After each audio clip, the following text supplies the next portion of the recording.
अस्सलामुअलैकुम, कैसे हैं आप सब? उम्मीद है सब बिल्कुल खैरियत से होंगे इंशाल्लाह। हम लोग भी बिल्कुल ठीक ठाक मज़े में। मैं हम लोग इसलिए कह रही हूँ कि आज मेरे साथ एक शख्सियत मौजूद है यहाँ पे, जो कि पीएचडी कर रही हैं। She is from Pakistan.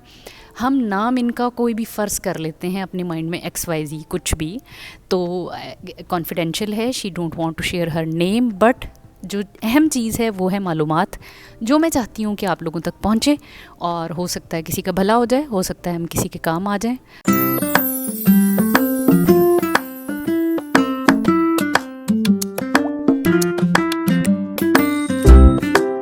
Madam, ये फ्रेम सीधा है ना? टेढ़ा तो नहीं लग रहा आपको? ठीक है। खैर, यहाँ पे कोई सिनेमेटोग्राफिक एक्सपर्ट तो यहाँ बैठे हुए नहीं है, तो ये मेरा अपना फ़ोन है, स्टैंड पे हमने लगा लिया है।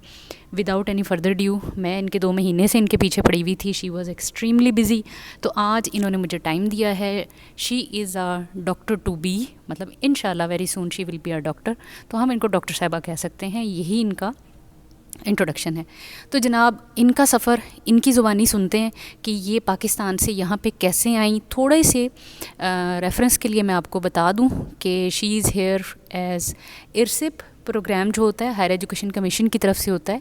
वो स्टूडेंट्स जो पाकिस्तान में पीएचडी कर रहे हैं किसी भी पब्लिक सेक्टर यूनिवर्सिटी में, या फिर प्राइवेट सेक्टर भी मैडम हो सकती है, कोई भी यूनिवर्सिटी जहाँ पे आप पीएचडी में एनरोल हो चुके हैं और आप रिसर्च के लिए वर्ल्ड वाइड कहीं पे जाना चाहते हैं, तो आप जा सकते हैं। उसमें हायर एजुकेशन कमीशन के थ्रू हम अप्लाई करते हैं, एक्सेप्टेंस मिलती है। क्या प्रोसीजर है वो मुझे नहीं पता, क्योंकि मेरी पीएचडी पाकिस्तान से नहीं। जल्दी से हम इनसे पूछते हैं कि सवाल मैं पूछती जाऊँगी और ये जवाब साथ साथ देती जाएंगी। और हम अब उन स्टूडेंट्स को टारगेट करने जा रहे हैं जो पाकिस्तान में पढ़ रहे हैं and they want to come here. चलें जी, ओवर टू यू। अस्सलाम वालेकुम। वालेकुम अस्सलाम, क्या हाल है मैम? जी अल्लाह का शुक्र, ठीक ठाक। बड़े दिन बाद फाइनली आज आप पकड़ी गई। वेरी सॉरी, मैं समझ सकती हूँ, बस बिज़ी ज़रा थी। चलें, कोई बात नहीं। थैंक यू सो मच, ये बहुत नाइस है कि इन्होंने फिर भी हमें टाइम दिया। चलें जी मैडम, अपना सफ़र बताइए, अपना बैकग्राउंड बताइए, और हमें कंप्लीट आपने स्टेप बाय स्टेप गाइड करना है कि आपको ज़रूरत क्यों महसूस हुई वहाँ से यहाँ आने में। आपको कितना, आपने प्रोसेस किस तरह से शुरू किया। लेट सपोज़ कि आपने अपना लैपटॉप ओपन किया है और आप अब इस स्टेप की तरफ जो है, पहला क्लिक आपने क्या किया था, कौन से स्टेप्स थे, स्टेप वाइज हमें बताइए। कितना अरसा लगा, ये मैं आपसे सारे क्वेश्चंस पूछूंगी जो आपने अनफोल्ड करने हैं, ताकि वो स्टूडेंट्स जो पीएचडी कर रहे हैं पाकिस्तान में, रिसर्च नहीं हो पा रही, फैसिलिटीज़ नहीं है, और वो बाहर जाना चाहते हैं, तो हम उनके काम आ सकें। बिस्मिल्लाह करें जी, बताइए। अच्छा, ये है वैसे इसी प्रोग्राम जो 6 मंथ्स का भी होता है, और हम एक्सटेंड करना चाहें तो 1 ईयर तक भी हो जाता है ये। और इसमें ऐसा है कि सबसे पहले हम लोग अप्लाई पीएचडी में आफ्टर 2 ईयर्स ही कर सकते हैं। जब तक हम लोग का साइनॉप्सिस कंफर्म नहीं होता, उसके बाद हम अप्लाई करते, पहले नहीं कर सकते। उसके बाद ये है कि जब कोर्स वर्क आपने कर लिया हाँ पाकिस्तान जी, में? कोर्स वर्क किया वहीं पर, और उसके बाद जब हमारा कॉम्प्रिहेंसिव भी क्लियर हो जाएगा, हम आफ्टर 2 ईयर्स अप्लाई कर सकते हैं। उसके बाद सबसे पहले ये होता है कि क्यूएस रैंकिंग और द टाइम्स हायर में फ़र्स्ट टॉप जो 200 यूनिवर्सिटीज़ आती हैं, हम उसी में अप्लाई कर सकते हैं। ठीक हो गया। एक सवाल यहीं पे, इसी स्टेज पे, कोई टेस्ट आपने दिया था नहीं अप्लाई करने के लिए? नहीं, कोई टेस्ट नहीं होता, कोई इंटरव्यू कुछ भी इस तरह से नहीं होता। डायरेक्टली एचईसी की वेबसाइट पे जाना है? सबसे पहले हम लोगों ने जाना होता है, जो हमारे पास इरसिप की वेबसाइट होती है, हम लोग उस पर जाते हैं, वहाँ जाके पोर्टल पे अपनी रजिस्ट्रेशन करते हैं। ठीक हो गया। लेकिन ये है कि ये तो हमारे पास सेकंड स्टेप आएगा। फर्स्ट में हम जब देखते हैं कि टॉप 200 में जो यूनिवर्सिटीज़ आ रही हैं, तो हम कौन सी कंट्री हमारे इंटरेस्ट का है, हम वहाँ पे उसको चेक करेंगे कौन सी यूनिवर्सिटीज़ हैं। लेट्स सपोज जैसे मुझे पसंद था सऊदी अरेबिया, तो मैंने सऊदी अरेबिया को क्लिक किया और वहाँ से यूनिवर्सिटी से फिर मैं आई हूँ डिपार्टमेंट्स में, केमिकल इंजीनियरिंग, क्योंकि ये मेरी जो पीएचडी का टाइटल था उससे रेलिवेंट जो थी फील्ड, वो केमिकल इंजीनियरिंग थी। तो फिर इसमें जब अप्लाई किया। आपका बीएस एमफिल सब केमिकल इंजीनियरिंग में है? वो केमिस्ट्री में है। केमिस्ट्री में है, लेकिन आप केमिकल इंजीनियरिंग में भी कर सकती हैं पीएचडी में, तो सब वास्ट हो जाता है जी। ठीक हो गया। फिर ये है कि उसके बाद जब हम लोगों ने अप्लाई किया, फिर उसके बाद डिपार्टमेंट्स देखे, डिपार्टमेंट के बाद फैकल्टी मेंबर्स के बाद जब हम उनके ना रिसर्च गेट्स प्रोफाइल को चेक किया, रेलिवेंट जो आर्टिकल्स थे, फिर हमें वहाँ से चल गया ठीक है, ये जो सुपरवाइज़र हैं, प्रोफेसर हैं, ये हमारी फील्ड से रेलिवेंट है। ठीक है। फिर उसके बाद उनको हमने रिक्वेस्ट की, ईमेल की उन्हें। ये मैं पकड़ लेती हूँ, मुझे पकड़ा दूँ। ठीक है। ठीक है, उसके बाद फिर हमने उनको ईमेल की और उनसे अपना बताना चाहा कि ये हमारा टॉपिक और हमारे इतने ऑब्जेक्टिव्स रह रहे हैं, क्योंकि हम लोगों ने मैक्सिमम काम लाइक 80% अपने कंट्री में किया हुआ होता है, लेकिन जो लास्ट 20% जो होता है मोस्टली कैरेक्टराइजेशंस और ये चीज़ें और काफ़ी एक्सपेंसिव होती हैं। हाँ जी, हाँ। और उसके बाद क्योंकि ये जो कैरेक्टराइजेशंस पे बात आती है, तो ये सिर्फ हमने लास्ट में रिजल्ट्स नहीं करने होते, हमने कंफर्म करना होता है कि आया चीज़ बनी है या नहीं। तो ये हम लोग ऐसा होता है ट्रायल बेसिस पे 2-3 बार करवाना होता है, जो अफोर्डेबिलिटी नहीं होती। तो इस वजह से हम कह सकते हैं कि जैसे हमारी मजबूरी भी है कि हम लोगों ने इर्सिप अवेल करना होता है। स्टूडेंट्स के लिए बहुत ज़रूरी है ये, स्पेशली PhD लेवल में। ऐड कर दूं कि बहुत सारे स्टूडेंट्स अपने सैम्पल्स दूसरे कंट्रीज़ में भेजते हैं अपने जानने वालों को, जो कि गुम जाते हैं उनके, सीधी सी बात है, क्योंकि वो तुक्का लगा के जिसका जैसे आगे कोई तरीका बनता है तो वो सैम्पल टेस्ट होते हैं, करेक्टराइजेशन होती है, लेकिन सैम्पल गुम जाते हैं 6 मंथ 1 ईयर और पता नहीं कितना टाइम लगता है, और आपका जो फाइनल रिजल्ट्स हैं वो प्रोलॉन्ग होते रहते हैं और कोई थीसिस नहीं, कोई पब्लिकेशन नहीं। अच्छा चलें आगे बताइए।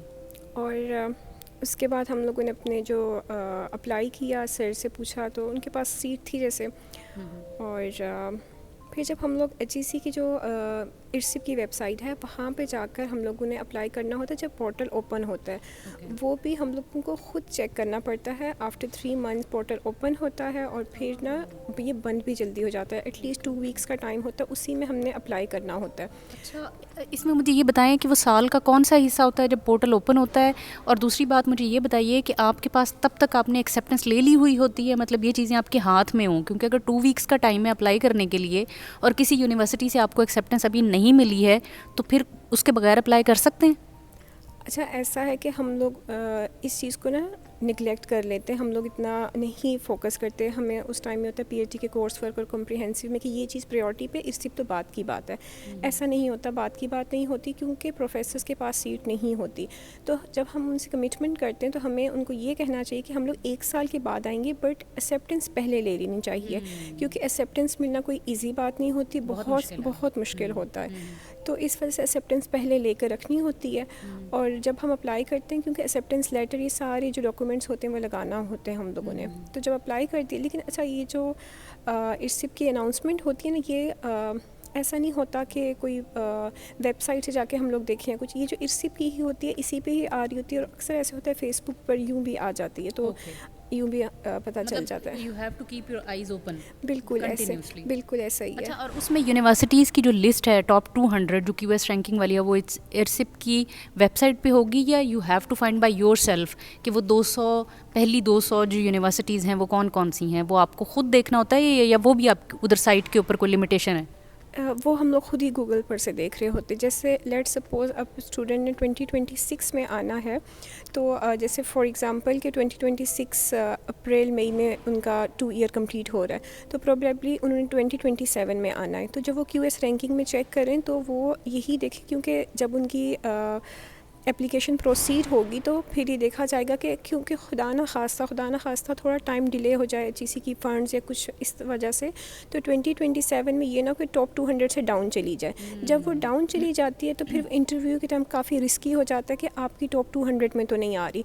तो इस वजह से ये कोशिश करें कि जब चेक करें 2026 2027 दोनों को चेक करें, और 195 से जो अबव वाली हैं उन्हीं को ही प्रेफरेबल हों तो बेहतर है। तो आपने सऊदी अरेबिया के अलावा किसी और कंट्री को सोचा था या कहीं और ट्राई किया था? नहीं, मेरा सऊदी अरेबिया का ही माइंडसेट था। क्या बात है, मतलब जो आपने सोचा अल्लाह ताला ने आपको वही दिया, आपकी नीयत को बहुत ही क्लियर लग रही थी मुझे। अच्छा, मुझे अब ये बताओ कि ये सारा लेट सपोज़ आपको यहाँ से एक्सेप्टेंस मिल गई, आपने पोर्टल पे जाके अप्लाई कर दिया, तो उसके बाद कितना अरसा लगा आपका वीज़ा प्रोसेस होने के लिए, और यहाँ से आपको KFUPM से कितना जल्दी रिप्लाई मिला, और उस सारी चीज़ों के लिए आपको कितना इंतज़ार करना पड़ा? ओवरऑल हमें जर्नी का जो स्पैन है ना वो बताएं। अच्छा, ऐसा है कि एक्चुअली जब हम लोगों ने अप्लाई किया था, हमने 2023 में अप्लाई किया था, बट उस टाइम HEC के कुछ फ़ंड्स का इशू था, सो हम लोगों को एक्सेप्टेंस की जो अवार्ड लेटर है वो हम लोगों को 2024 में मिला। इट्स बीइंग 1.5 ईयर हम लोगों ने वेट किया था अवार्ड लेटर का। जब हमें अवार्ड लेटर मिला उसके बाद 5 मंथ्स के बाद मुझे सऊदी अरेबिया से एक्सेप्टेंस मिली। लाइक यहाँ से वीज़ा जो इशू का जो लेटर था वो मुझे 5 मंथ्स के बाद मिला। वो थोड़ा डिले हुआ था, कुछ हर्डल्स थी इस वजह से। और फिर वीज़ा प्रोसेस में कोई मसला नहीं हुआ, विद इन 1 डे मुझे वीज़ा मिल गया था। और बस फिर उसके बाद जल्दी मेरा प्रोसेस हो गया था। और ये होता है कि चेक मिलते हुए हम लोगों को थोड़ा सा टाइम लगता है, लाइक वीक और 2 वीक। अच्छा, तो पहले आपके अकाउंट में पैसे आ गए थे फ्रॉम HEC और उसके बाद आपने आगे किया, या पहले आपको सारा अपने पल्ले से लगाना पड़ा और उसके बाद आपको पैसे मिले? लाइक टिकट लेने से लेके यहाँ आने तक का, मतलब I am just talking about your travel expenses. अच्छा, ऐसा है कि हमें HEC जब चेक दे देती हैं उसके बाद हम लोग अप्लाई करते हैं, और जब हम लोग चेक के लिए उनसे रिक्वेस्ट करते हैं उसी टाइम पे हम टिकट का भी उन्हीं से रिक्वेस्ट करते हैं, क्योंकि टिकट वो अपने एजेंट के थ्रू करवाते हैं कि ऐसा ना हो कि स्टूडेंट जाके वापस ना आए। तो उनका आना जाना जो है वो एजेंट के हाथ में होता है, ताकि वो सारी इन्फॉर्मेशन उनके पास हो। तो हम टिकट के लिए भी तभी अप्लाई कर देते हैं। और ये था कि हम लोगों ने चेक हमें मिलता है, उसके बाद ही हम लोग फर्दर प्रोसेस करते हैं। ओके, तो इसकी कोई लमसम अमाउंट होती है जो वेबसाइट पे लिखी हुई होती है? मतलब अगर आप शेयर करना चाहें कि कितनी अमाउंट मिलती है एक पर्सन को, ताकि उसको थोड़ा आइडिया हो सके उसमें आपका सर्वाइवल यहाँ पॉसिबल है, खाना पीना रहना, एयर टिकट, मतलब वो सब कुछ कवर हो जाता है उसमें? जी, ऐसा ही हो जाता है, क्योंकि जैसे हर कंट्री के डिफरेंट होते हैं, यूनिवर्सिटी की फ़ी डिफरेंट दे रहे होते हैं, और इसी तरह से स्टूडेंट्स के एक्सपेंसेस अलग से होते हैं, और जो टिकट होती है उसकी पेमेंट हमें नहीं मिलती, वो एजेंट को ही मिलती है, और अप्लाई भी उन्होंने करना होता है। बाकी हॉस्टल के एक्सपेंसेस और यूनिवर्सिटी की सुपरवाइज़र की जो फ़ी, वो सब HEC हमें ही देती है, और हम खुद ही आके यहाँ पे सुपरवाइज़र को फ़ी देते हैं, और उसके बाद वो एक वाउचर बना के हमें दे देते हैं कि ठीक है, स्टूडेंट ने मुझे फ़ी दे दी है। फिर हम जाके HEC को देते हैं वापस फॉर कंफर्मेशन कि हमने अपनी फ़ीस सबमिट करवा दी थी उन्हें। ओके, तो इस सारे अरसा में आप HEC के साथ भी इन टच रहोगे? Still you are in touch? जी, ऐसा ही है। लाइक हम लोग अभी तो 6 मंथ्स अगर या 1 ईयर हम रहें तब तो नहीं, लेकिन जब हमने आना या जाना होता है उसके बाद हमें ये होता है कि उनसे टच में तो रहना। इसमें आपकी पेरेंट यूनिवर्सिटी भी इन्वॉल्व होती है? नहीं, उनका कोई रोल नहीं होता। अच्छा, ये इंडिपेंडेंट प्रोग्राम है? हाँ जी, इंडिपेंडेंट प्रोग्राम है। ओके, ज़बरदस्त। तो अब आपको यहाँ पे आए हुए कितना अरसा हो गया? Like almost 4-5 months.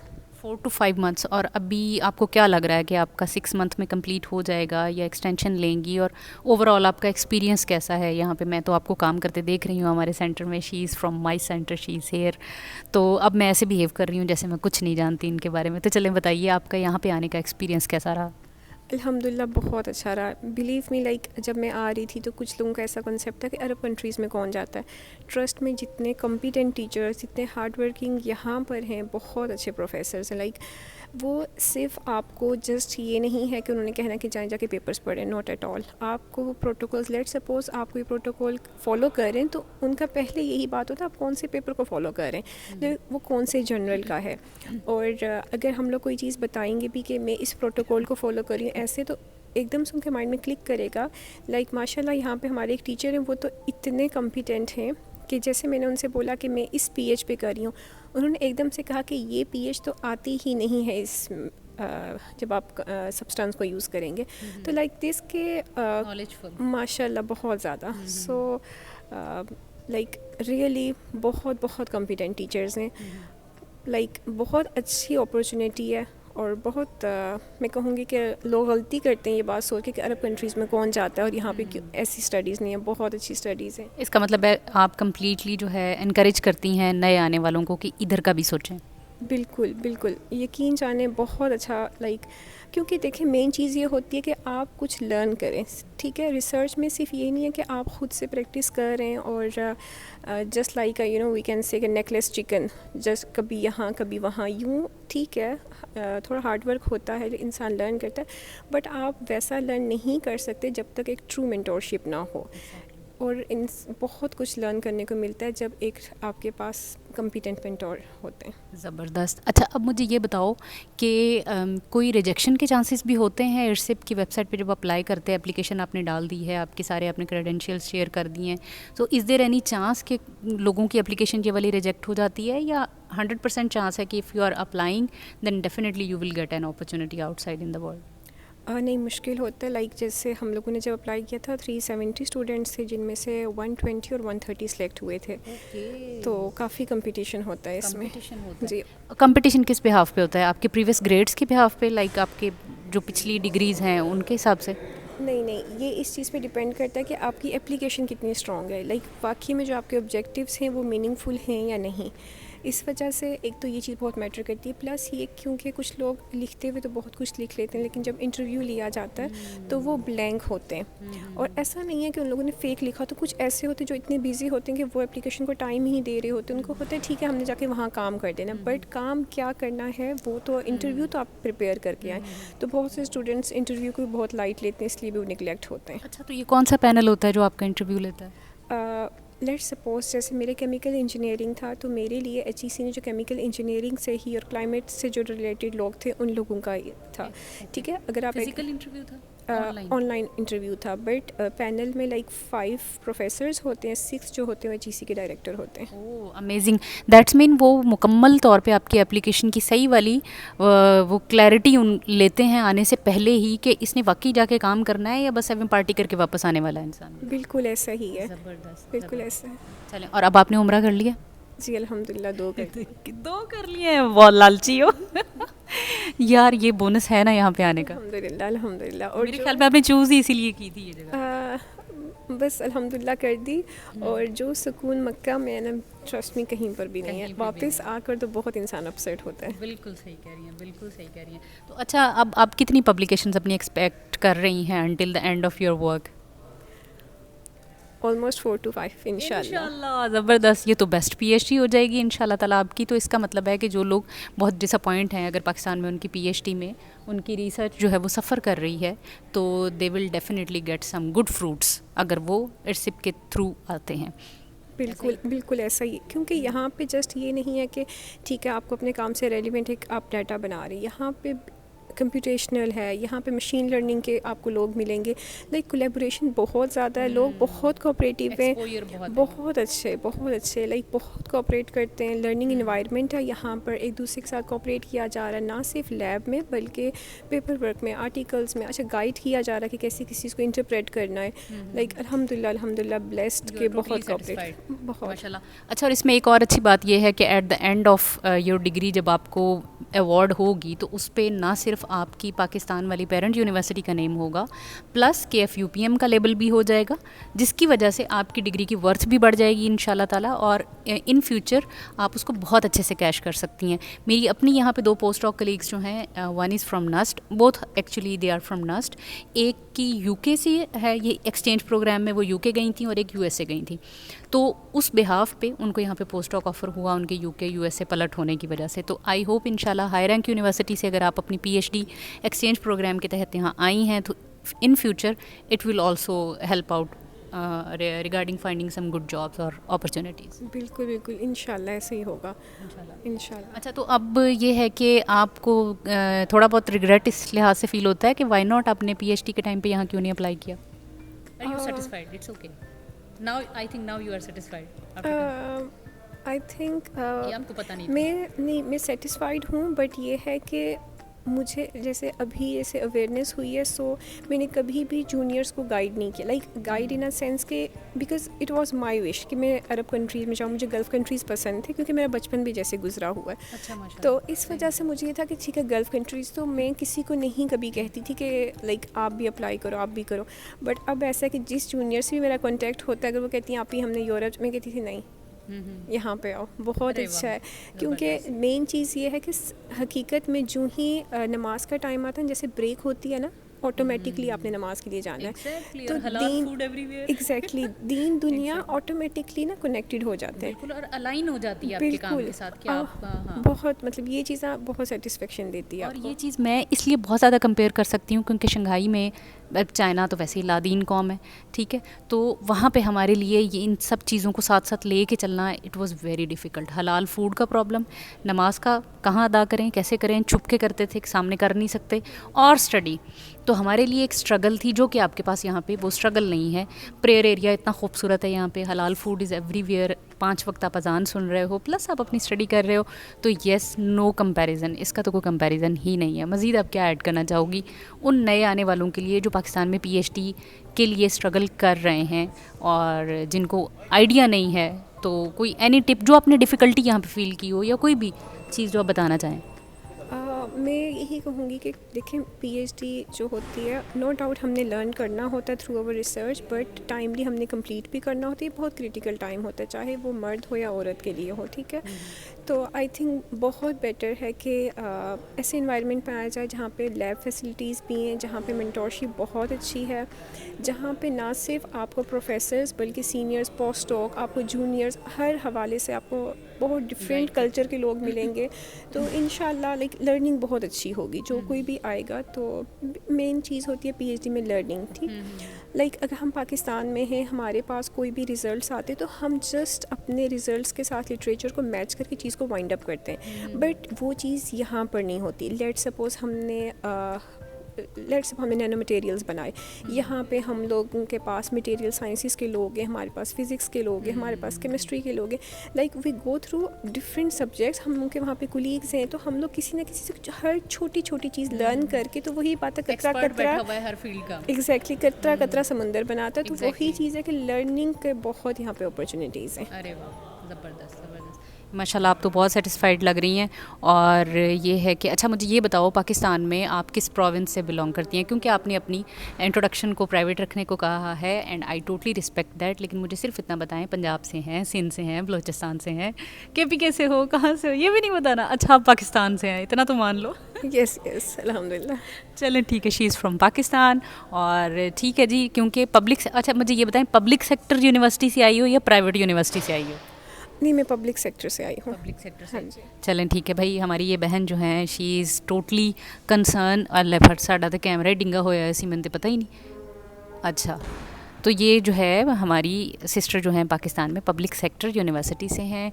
और चलें, इम्पॉर्टेंट थिंग इज़ दिस कि हमें इन्फॉर्मेशन मिल गई और हम किसी और के काम आ सकते हैं। और अच्छा, कुछ सेविंग हो सकती है इसमें? कुछ स्टूडेंट्स ये भी जानना चाहेंगे कि जो आपको HEC से स्टाइपेंड मिलता है, तो उसमें आपको लगता है कि सिर्फ आपका सर्वाइवल अच्छे से हो सकता है या कि आप कुछ सेव कर सकती हैं थोड़ा बहुत? नहीं, सेविंग्स हो सकती हैं, ठीक है, ऐसा नहीं। अगर कोई बंदा बहुत फूडी है तो जस्ट लाइक मी, मैं कहती हूँ कि फिर थोड़ा मुश्किल है। क्योंकि देख के तो नहीं लगता कि आप बहुत फूडी हैं। क्योंकि मैं आपको एक बात बताऊँ, सिर्फ फूडी डजंट मीन कि आपको हमेशा दिल कर रहा है खाने को, ठीक है। जब कभी आप स्ट्रेस में होते हो तो आपको होता है कि ठीक है, हर इंसान की अपनी नेचर होती है, तो उसमें ये होता है कि ठीक है थोड़ा बाहर जाएँ तो ऑटोमेटिकली आप फूड की तरफ जाते हैं। एंड इट्स अ फैक्ट कि जब आप अच्छा कुछ खाते हो तो हैप्पी हार्मोन्स रिलीज होते हैं, तो ऑटोमेटिकली स्ट्रेस लेवल आपको थोड़ा डाउन जाता है। तो मेरी स्ट्रेस तो पिज़्ज़ा खा के ठीक होती है। तो बस ऐसा ही है कि अगर आप फूडी हो, थोड़े से अगर आप मैनेज करके नहीं चलते फिर तो ऑब्वियसली एंड होंगे, लेकिन अगर आप मैनेजेबल हो तो फिर हो सकता है। यानी कि घर वालों से डॉलर नहीं मंगवाने आपने, मेरा पूछने का मकसद ये है। घर वालों पे तो बोझ नहीं बनोगे ना? एग्जैक्टली, बिल्कुल भी नहीं। अरे वाह, ज़बरदस्त। अच्छा, इसके अलावा आपने फिर खोबर को, दारान को और इस सारी एरिया को एक्सप्लोर किया या बस लैब्स में ही होती हैं आप? मैं बस एक बार गई थी, उसके अलावा नहीं। फ्रेंड्स बनी यहाँ पे? एक्चुअली मेरे पास टाइम ही इतना शॉर्ट होता है कि मैं रात में 11:30 में हॉस्टल जाती हूँ। ओह माय गॉड, अच्छा। जस्ट मैं लंच, डिनर और चाय या कॉफ़ी की ब्रेक लेती हूँ। जी, मैं अंडरस्टैंड कर सकती हूँ, क्योंकि आप जिस तरह से यहाँ पे लगातार लगी हुई हैं, क्योंकि टाइम शॉर्ट है। ऑफ कोर्स मुझे अपना PhD का टाइम याद आता है, हमारा भी यही हालात हुआ करते थे शंघाई में। तो खैर, टाइम शॉर्ट होने की वजह से। अच्छा, वैसे आपको हर कल्चर के लोग यहाँ पे नज़र आए हॉस्टल में? जी, ऑलमोस्ट हर कंट्री से? बिल्कुल। ठीक है, गोरियाँ भी नज़र आई? जी, एक ही नज़र आई हैं वो, अच्छा। लेकिन नज़र आई हैं। अच्छा ठीक है, ज़बरदस्त। और कोई, मेरे ख्याल में मेरे क्वेश्चंस भी ख़त्म हो गए हैं। और कितने मिनट की हमारी वीडियो हो गई है? 23 मिनट की होगी, आई थिंक इतनी काफ़ी है। और आई होप कि आप लोगों को इससे कुछ ना कुछ इन्फॉर्मेशन मिली होगी। और ये है कि अगर आपको कोई क्वेश्चन है तो आप कमेंट्स में ज़रूर पूछिएगा और मैं फिर इनसे पूछ के आपको रिप्लाई भी करूँगी। और अच्छा हाँ, मुझे ये बताइए कि आपने एक आखिरी चीज़ हम ऐड कर लेते हैं कि आपकी जो डिग्रीज़ वगैरह थी, जस्ट लाइक कोई भी पर्सन अगर मास्टर्स में भी यहाँ पे आता है या PhD में भी आता है, तो वो HEC से अटेस्टेशन होगी, मोफा से होगी, मेडिकल होगा, जैसे कि यहाँ पे आने से पहले वीज़ा प्रोसेस की जो रिक्वायरमेंट है, तो वो सारी चीज़ें आपकी हुई? अच्छा, ये बहुत इम्पॉर्टेंट चीज़ है, सॉरी मैं भी पहले बता नहीं सकी। ये बहुत मिसगाइड किया जाता है बाय द एजेंट्स कि आपने ये भी अप्लाई करना है, आपने वो भी। जब हम लोग ये शॉर्ट टर्म के लिए अप्लाई करते हैं, हमने किसी चीज़ के लिए भी अप्लाई नहीं करना होता। लाइक ना ही मेडिकल, ना हमने कोई वैक्सीन लगानी होती है, ना हम लोगों ने अटेस्टेशन करनी होती है। Okay. तो सबसे बेस्ट ऑप्शन ये होता है कि जब आप आपको वीज़ा मिल जाता है सऊदी अरेबिया से, तो उसके बाद जो आपका वीज़ा टाइप है आप वो पता करें कि वो कौन सा है। उसका बेस्ट वे ये है कि आप उसकी पिक्चर लें और उसको ट्रांसलेट करें लाइक इंग्लिश में कि कौन सा वीज़ा टाइप है। फिर आपने तशहीर की जो वेबसाइट है उस पे जाके आपने अप्लाई करना है और फिर रिक्वायरमेंट्स पता करनी है। हाँ जी, जो रिक्वायरमेंट्स हैं वो अगर मैं आपको ऐसे भी बता दूँ, मोस्टली यही है जो शॉर्ट टर्म वीज़ा पे वो 4-5 जस्ट चीज़ें हैं। उसमें यह है कि आईडी कार्ड की आपको कॉपी चाहिए, पासपोर्ट के फर्स्ट 2 पेजेस की कॉपी, देन आपको वीज़ा लेटर जो होता है उसकी कॉपी और एक्सेप्टेंस लेटर जो सुपरवाइज़र का मिलता है। जस्ट ये 4 चीज़ें चाहिए। और वीज़ा लग जाएगा? यस। No medical? नहीं, नो HCC अटेस्टेशन कुछ फॉर भी ऑल नहीं, डिग्रीज? नो नहीं, मोफा अटेस्टेशन? नहीं। और नो आप बायोमेट्रिक? बिल्कुल नथिंग? कुछ भी नहीं, और जस्ट 2 पिक्चर्स भी होती हैं पासपोर्ट साइज़ की। और बहुत बड़ी गलती करते हैं स्टूडेंट जो एजेंट्स के पास जाते हैं, बहुत मिसगाइड करते हैं। जस्ट ये 4-5 चीज़ें चाहिए होती हैं और इस पे तो आपके कोई पैसे भी नहीं लगेंगे? ऐसा ही है, नहीं लगते। अरे वाह, कमाल हो गया यार। मतलब इसका मतलब है मेरा वर्क वीज़ा था जिस पे मैं आई थी, तो उसके लिए डेफिनेटली वो सारी चीज़ें चाहिए थी। लेकिन ये जो जिस कैटेगरी की आप बात कर रही हैं, तो उसके लिए it's in a simple way मैं आप लोगों को एक्सप्लेन कर दूं कि जो वीज़ा डॉक्यूमेंट सऊदी अरेबिया से जाएगा वो होता है 3 मंथ्स के लिए वैलिड, ऐसा ही है ना। तो उसकी आप ट्रांसलेशन करें, उसकी वीज़ा की कैटेगरी होगी, जो भी कैटेगरी लिखी होगी उसको तशहीर के ऊपर जाके वहाँ पे उसको ओपन करें। तशहीर करके इसकी वेबसाइट है, उसको ओपन करें, चेक करें और उस वीज़ा की स्पेसिफिक रिक्वायरमेंट्स चेक कर लें। अगर उसमें कुछ चीज़ें लिखी हैं तो आप वो करवा लें, नहीं लिखी तो पैसा बर्बाद करने की कोई ज़रूरत नहीं है। बिल्कुल ऐसा ही है, क्योंकि मुझे पहले आइडिया नहीं था और लाइक मैं एजेंट्स के पास जाती रही, वो कहें कि आप HCC से भी करवाएं, मुफा से भी करवाएं। देन वो मेरे साथ इस चीज़ पे बाज़िद थे कि आप सऊदी एम्बेसी से भी करवाएं, और सऊदी एम्बेसी मींस के 1 डिग्री 70,000 की करनी है। देन आई वाज लाइक कि अगर मैंने 2,10,000 यहाँ पर देने, तो इससे बेहतर है कि मैं मज़ीद रिसर्च पे लगा के मैं यहीं पर वाइंड अप कर देती हूँ। तो फिर अच्छा, स्पेसिफिकली इस चीज़ के लिए तो नहीं चाहिए होंगे, लेकिन अगर कुछ स्टूडेंट्स किसी और कंट्री जाना चाहते हैं तो मैं उनको ये बता दूं कि HCC से अटेस्टेशन आपको चाहिए होती है, मुफा से भी चाहिए होती है, तो इन फ्यूचर वो आपके काम आ सकती है। स्पेसिफिकली इस प्रोग्राम के लिए आपको नहीं चाहिए। जो यहाँ इस प्रोग्राम के तहत आ रहा है, एक्सचेंज प्रोग्राम के लिए, इरसिप के थ्रू उसको ये चीज़ें नहीं चाहिए। बिल्कुल ऐसा ही है, उनको नहीं चाहिए होता। अच्छा ठीक, कहीं पर फ्यूचर में बेशक करवा लें। बिल्कुल फ्यूचर में करवा दें किसी भी कंट्री में। लाइक अगर लेट सपोज़ आपने US भी जाना, UK भी, अगर आप इरसिप पे जा रहे हो जिसे हम एक्सचेंज प्रोग्राम भी कहते हैं, तो उसके लिए अटेस्टेशन नहीं चाहिए होती। ओके, हो गया। ज़बरदस्त हो गया नाजरीन, इतनी अच्छी इन्फॉर्मेशन हमें मिल गई है। Thank you so much doctor साहिबा। मेरी तरफ से और मेरे तमाम चैनल देखने वालों की तरफ से आपके लिए बहुत सारी दुआएं। अल्लाह ताला आपको इसका बहुत ज़्यादा अजर दें, जज़ाए खैर दें। यू हैव नो आइडिया कि हो सकता है आप किसी के काम आ गई हो। कोई एक पर्सन ऐसा हो जो ये वीडियो देख रहा हो या देख रही हो और वो उसको नॉलेज ना हो, तो that particular person can get help. And I believe कि इंशाल्लाह उसका अजर अल्लाह की तरफ से आपको मिलेगा। हम तो आपको कुछ नहीं दे सकते दुआओं के अलावा लेकिन अल्लाह ताला आपको उसका ज़रूर अजर देंगे। और जज़ाकल्लाह खैर, बहुत शुक्रिया। और मज़ीद आप एंड कर दें कोई 2-4 अच्छे से अल्फाज बोल के, फिर मैं इस ब्लॉग को एंड करती हूँ यहाँ पे। बस मैं तो यही चाहूँगी कि किसी का भला हो तो अल्लाह पाक हमारा भी भला कर दे। और लाइक बहुत अच्छा एक्सपीरियंस है, क्योंकि मुझे तो यही लगता है कि मेन मकसद हमारा यही होता है कि सिर्फ हमने डिग्री और डॉक्टर नेम नहीं लगाना, हमारे पास इतना नॉलेज हो कि जो हम स्प्रेड कर सकें और बाकियों को फ़ायदा भी उससे यकीनन हो। और हमारी रिसर्च ऐसे हो कि पेपर्स, पब्लिकेशंस, लाइक बहुत सी चीज़ों का ये होता है कि लाइक अथेंटिक काम हमारा हो हर चीज़, तो हर हवाले से बहुत बेहतर है। तो बस एट द एंड ऐसा हो कि आप अपने डिज़र्टेशन को अच्छे तरीके से डिफेंड कर सकें, डंके की चोट पे। आपसे जितने सवालात किए जाएं आपको सबके जवाब आते हों, और ये तभी पॉसिबल है जब आपने लैब में काम किया होगा, कैरेक्टराइजेशन प्रॉपर की होगी, इंटरप्रेट किया होगा, आपको सही से समझ होगी कि आपने ये जो मलगूबा बनाया था इसकी क्या प्रॉपर्टीज़ हैं, इसकी क्या एप्लीकेशंस हैं। वो नॉलेज नहीं होगा तो आप डिफेंड नहीं कर सकेंगे और अल्टीमेटली आप इंटरव्यूज़ भी अच्छे नहीं दे सकेंगे। तो काम करने से ही समझ आती है, और डिफ़िकल्टीज़ भी आती हैं, फेलियर्स भी बहुत आते हैं, और उसके बाद कामयाबी भी मिल जाती है। तो it's part of life. Thank you so much doctor साहिबा, बहुत सारी नेक तमन्नाएं आपके लिए। और मेरे ख्याल में इस व्लॉग को यहाँ पे एंड करते हैं। एंड आई होप कि आप लोगों को भी इससे हेल्प मिली होगी, और यही एक मंजर कंटिन्यूसली आपके सामने रहा है, लेकिन दैट इज़ नॉट इम्पॉर्टेंट। जो इम्पॉर्टेंट था वो हमें डॉक्टर साहिबा ने बता दिया। तो अब देखते हैं कि नेक्स्ट टाइम किसका इंटरव्यू करते हैं। थैंक यू फॉर वॉचिंग, जज़ाकल्लाह खैर, अल्लाह हाफिज़। ओके जी, अल्लाह हाफिज़। Thank you, thank you, thank you.